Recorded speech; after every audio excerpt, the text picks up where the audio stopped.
Hi, welcome. This is part 4 of my breakdown series by way of talking about using a clicker as a way to resolve behavioral issues with dogs, and using video put out by Adam Spivey of South End Dog Training in the UK as a reference point by way of talking about the problems with approaching a relationship problem between dogs and owners as a learning-based exercise. Now, I do want to mention before I get started here, in terms of what I offer with training, even in terms of being a dog trainer. I offer courses. In fact, I want to mention now I have a dog trainer certification course here in St. Cloud, Florida, coming up in February. You can check out the information on my website. And by way of this one-of-a-kind interaction-based approach. And again, this goes into, again, anyone that's considering being a trainer, looking around the dog training community, just look at all the inherent problems. I talk about the source of the problem by way of this very popular idea that training is a learning-based exercise. So again, you can check out the information I put out. My goal is to educate, inform, help you understand, what the problem is. And you're seeing the problems escalate. Okay, look at all the infighting with trainers out there, all the confusion, all this back and forth. And I talk about, how it points directly towards what I'm saying by way of this very popular idea that sets up a counterfeit picture of change within the framework of response for so many dogs and owners. So let's play some more of this. Again, on my last video, I was talking about the role of influence. Again, I'm very specific in terms of, again, being dialed into the relationship, a dog's state of mind by way of an expressed state. This issue about stinking thinking, okay, once a relationship problem is underway, versus trying to, again, shift the focus, okay, of a dog that is expressing control that way. And so, again, this is where all the confusion comes from. And again, you'll see the results of a problem here by way of dog owners that continue to struggle in the relationship with their dogs after investing time, money, and energy into this superficial idea as to what training represents. So let's play some more of this as we move forward by way of clicker training. You're going to move backwards. You're going to take some of your dog's food. You're going to pop it down on the floor. Why do we do these three things? Number one, the reason you click at the site is because normally your dog sees that trigger, starts to get... So let's talk about, again, you hear this word about trigger. You hear a lot of superficial language with trainers. They'll talk about the emotional state of dogs. They talk about, defining that properly in terms of stress on dogs. Okay, the issue about supply, stinking thinking. So you hear the word trigger. It's just, again, same superficial language. Well, what's triggering the dog in the first place? The fact you're dealing with a relationship problem. Okay, this whole thing about reactivity. Well, stress. But what's the solution? The solution is about how you're perceived in the relationship. Your role. If you're in control, your dog doesn't have to be. Okay, it's all about relationship. Dogs are social animals, as pack animals. But again, once control's manifesting, okay, it's being expressed, okay, it needs those moments, those expressed states need to be intercepted in a proactive way. So this is where we get this whole thing about even corrections, balanced dog trainers, in terms of how they, and if you watch, I put a lot of video content on my Flipping the Script series. You'll see how these trainers are delayed. Okay, they're in a reactionary posture. They're not dialed in the way I talk about they need to be in terms of the role of influence intercepting at the moment. Okay, if you watch my videos, you see how I'm doing this. At the moment the dog's control is just starting to manifest, because understand you're in the middle of a relationship problem. And so you need to be proactive with intercepting those expressed states just as a dog is beginning to fixate. Okay, but it takes a form of a nudge versus cranking and yanking. Okay, so therefore it takes the form of a nudge, and because dog understands intent based on how you're doing this in a consistent way, and you'll see the fading in part. So as you're nudging, the dog's head will turn inwards The dog may even be looking up, in your eyes, but doesn't have to be. You'll see that inward turning of the head. Okay, that's your tangible, okay, real time information that the dog's coming into agreement. Okay, dog understands intent. So you're not cranking yank, because if you're waiting too long, number one, that dials me into the reality that you're not dialed in properly to begin with. And if control's manifesting and, in a certain level of fixation, control's being expressed, bad things can happen then. Okay, because then you're delayed. And so what happens is the dog's saying, this ain't making sense. Okay, and you could get redirected on. You see examples of that. Go watch my Tom Davis video. Okay, where you see him interacting with it's a Doberman. Okay, it's gained a lot of control in the relationship, and you'll see everything I'm talking about. You watch. It's a great video to watch when I'm narrating it. You'll see when he does get redirected on why that happened. It's because it's totally discombobulated. Okay, influence is not aligned properly. The role isn't aligned properly. And this dog saying, hold on here a second. This mug is, you'll see Tom Davis like cranking on the dog at a certain moment, that at that moment he decides this dog isn't going into a sit position, and I'm going to crank on this dog, but only after he's let this dog engage in a game of tug. Okay, I talk about this whole thing with building rapport, letting the dog express control. Well, that's a very bad idea, okay, when you're dealing with a relationship problem. So understand there's so much, you start to really step back and consider what I'm saying, things will all start making sense. So here, you have Adam Spivey talk about like throw the treats on the ground. It's all about trying to change the focus. But think about what I say about pulling the chocolate bar out of your back pocket for a selfish child, having a temper tantrum. It's just, there's a baseline of common sense here. But then if you add to this all the unresolved, all the problems with, dogs the relationship not being resolved. Like if you just start connecting dots here and see how common it is for people to continue to struggle after employing this methodology, it all starts to make sense. It's not the dog's fault.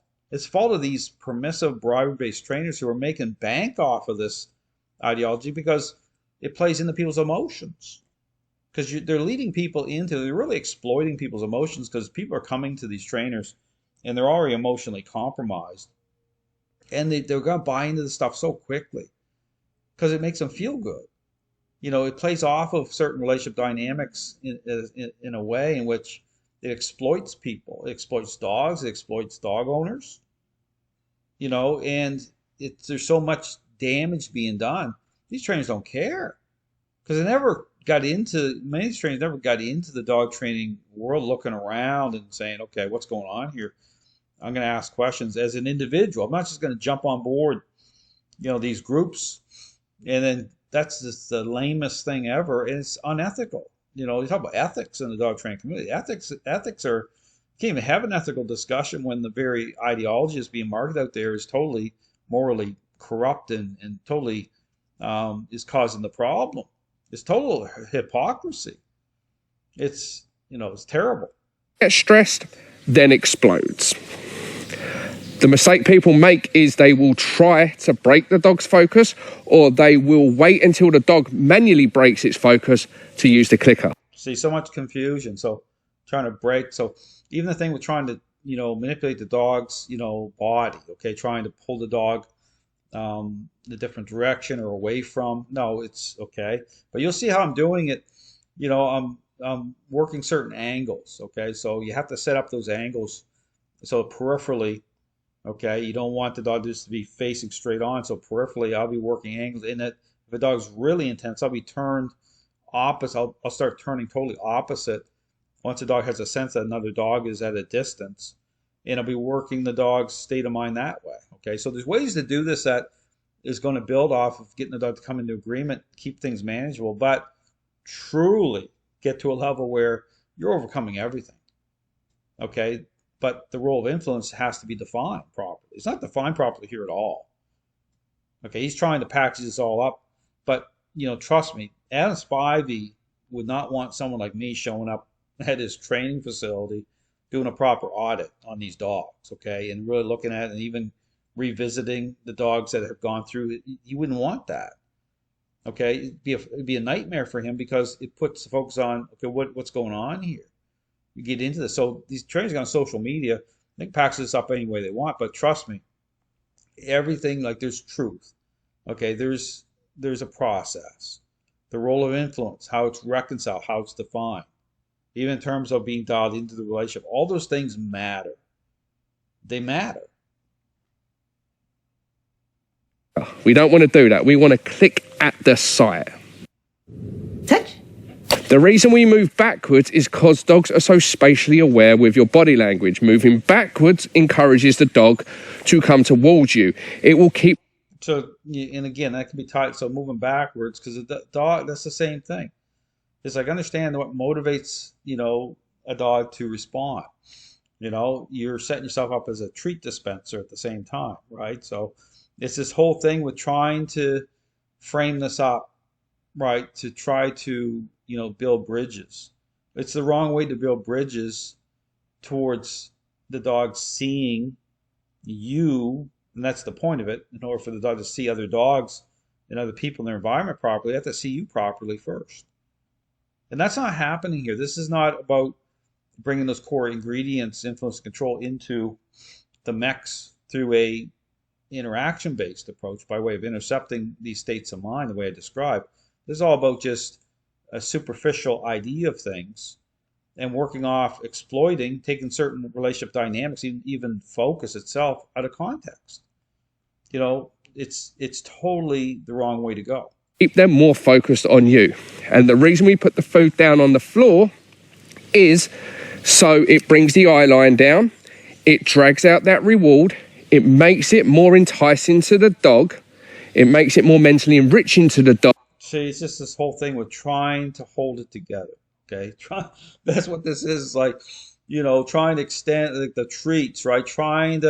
It's like this desperation factor. It really is. I mean, and I have a great video out there too, talking about this whole, how trainers go about trying to frame this up in a way to try to hold it together. It's like it's not going to hold together. It's like trying to just make this work. And it's the one with Grisha Stewart. It's called Behavioral Adjustment Training. You go watch the video I have on my channel, my Flipping the Script series, and look at the roadmap. Okay, it's all these, it's like the pathway to try to avoid any situation where things are going to fall apart, right? Because you're dealing with bribery. You can't showcase bribery. Bribery is like, it's this thing of, and you see this is the thing of always being this type of tension.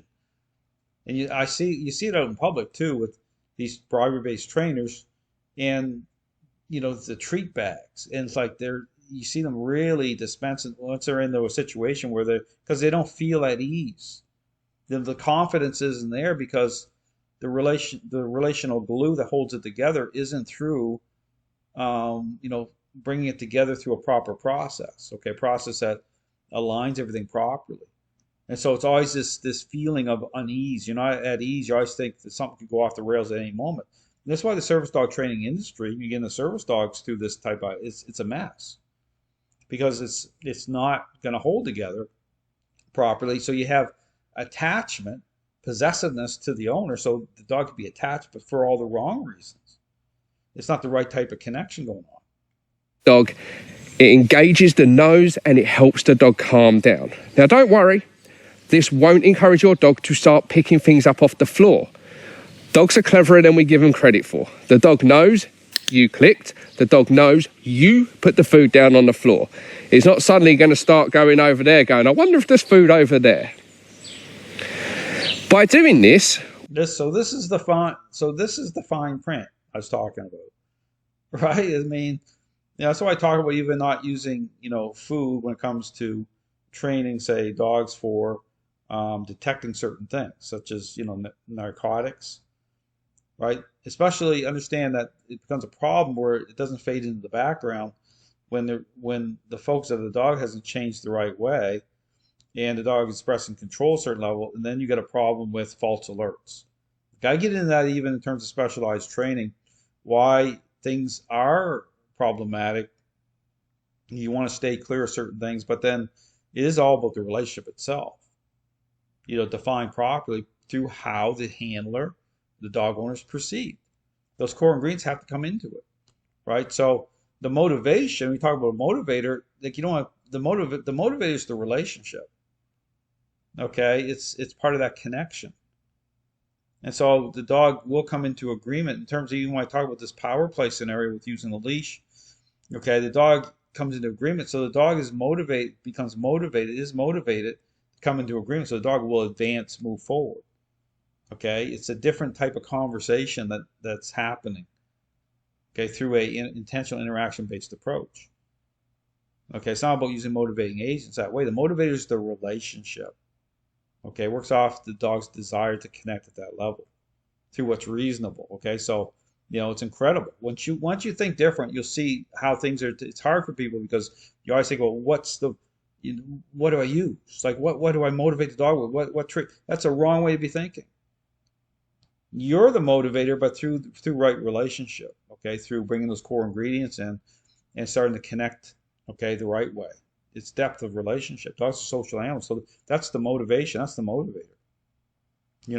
Especially again, that's the right way to reverse course. You have to bring it into that at that level. We are starting to change how the dog sees dogs. Sight, instead of equals react, sight now means good things. Good things, right? Just so simplistic, right? Just superficial. Good things. What does that mean? I think the same thing. It's not just about changing focus. It's not about focus, context, but it's about your starting point when dealing with the relationship problem itself. So you have to be aware. This is where you have to define the role of not just your role, but the role of influence. By way of a dog's state of mind. See, that's something that's totally absent in the dog training world. It's so jerry-rigged. It's all over the map for a reason because the foundation isn't right to begin with. The majority of trainers out there approaching a relationship problem as a learning-based exercise and jumping in this way. Totally wrong. We're changing that emotional response. Now, some of you will be watching this and going, well, aren't we rewarding the dog now, teaching the dog to stare at other dogs? Aha. This is where the next step comes into play. Once your dog has got into the habit of seeing a dog, hearing a clicker, or seeing a person, hearing a clicker, seeing a cat, hearing a clicker, you'll start to see this behavior from your dog. It will start to look at the trigger and start to look at you.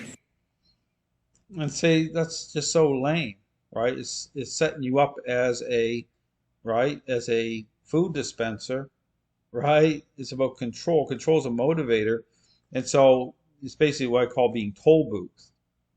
And which is a role you don't want to be in, okay? Because it doesn't resolve the relationship. It doesn't resolve a relationship problem. It just gives the appearance of it's a false image of nature. Appearance of that you're perceived the right way. Because it lacks context. See, that's the thing. So it's about context. So I'm gonna stop here, okay, in this series. I think I've offered up enough information, okay? You can watch the rest of this yourself, but it's this whole thing because all Adam's trying to do here is trying to make this fit. But the foundation's wrong, right? It's always just trying to,